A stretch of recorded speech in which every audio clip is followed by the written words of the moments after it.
Hey guys, you know when you decide to quit a habit or go on a diet or make a resolution of some sort, and you're absolutely determined that this time you mean it, yet only weeks later, or sometimes for some of us, days or hours later, we give in.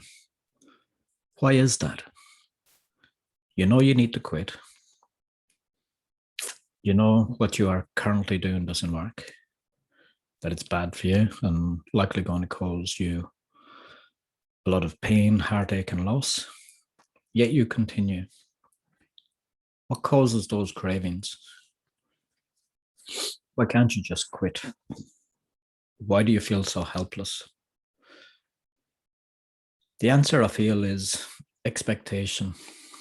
That same expectation I mentioned yesterday when we discussed the 3 essential steps to any successful addiction recovery plan. It's also the very reason you end up craving that very behavior you want to quit.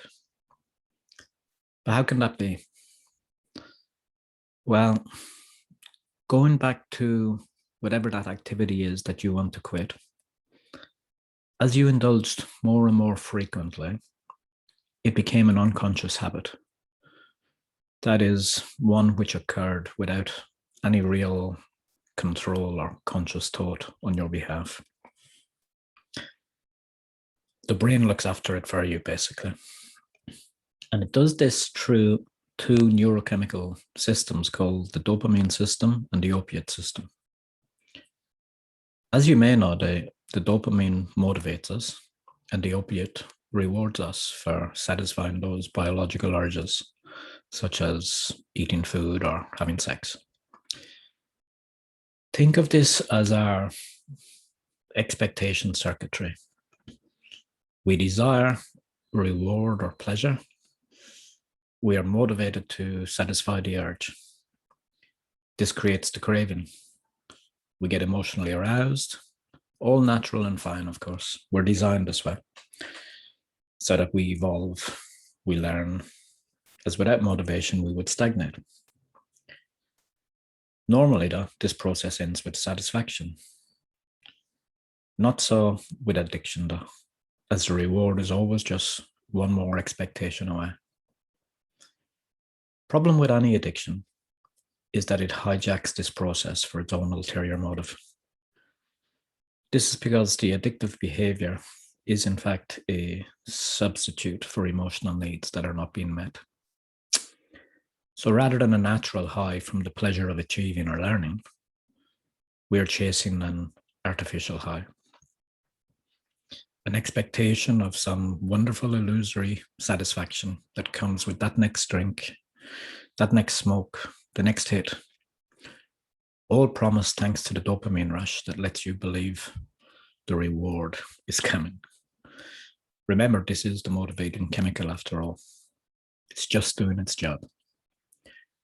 But surely, given that the expected satisfaction never happens, and instead we wake up with a sore head and an empty wallet, for example, would we not learn not to do it again? Well, that's where it gets tricky, as we have a tendency to have what is termed euphoric recall when it comes time for those cravings again. What do I mean by that? Well, addiction is sneaky. It needs to fool you into getting that dopamine hit again. So it has a tendency to get you to recall things a lot better than they actually were the last time you indulged, the last time you got drunk, high, binge ate, or whatever the case may be. It wants you to believe how much fun you had, how you were less anxious, how you could socialize easier, or whatever. It exaggerates the positives of your addictive behavior and hides the negatives. You know, the hangovers, the arguments with your partner, the time off work, etc.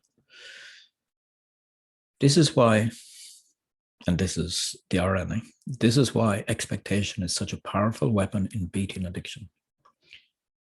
Knowing how addiction hijacks our expectation pathway to its benefit All we have to do is reverse it and use it to ours. How? Basically by doing the opposite. Our job is to reprogram the pathway operates. And we do this by accentuating the positive expectations of not indulging in our habit.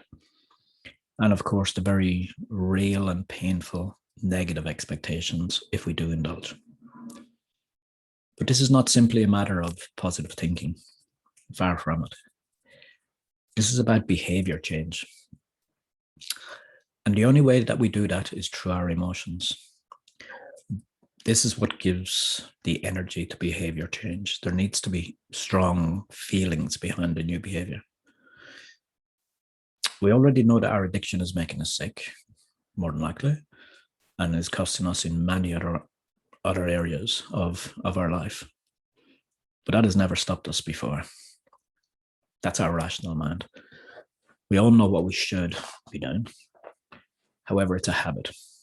And habits happen unconsciously without our rational mind getting a look in. So that's not going to work. So we need to trigger the emotional response to our habit. We actually need to feel disgusted, ashamed, guilty, afraid of the consequences of not changing. Importantly, we also need to strongly feel hope, confidence. We need to feel excited and happy about how good our future life will be without this crutch that is literally preventing you from being who basically you were meant to be. In other words, you need to really feel the pain you get from your addiction and the pleasure you will feel from quitting. This is key.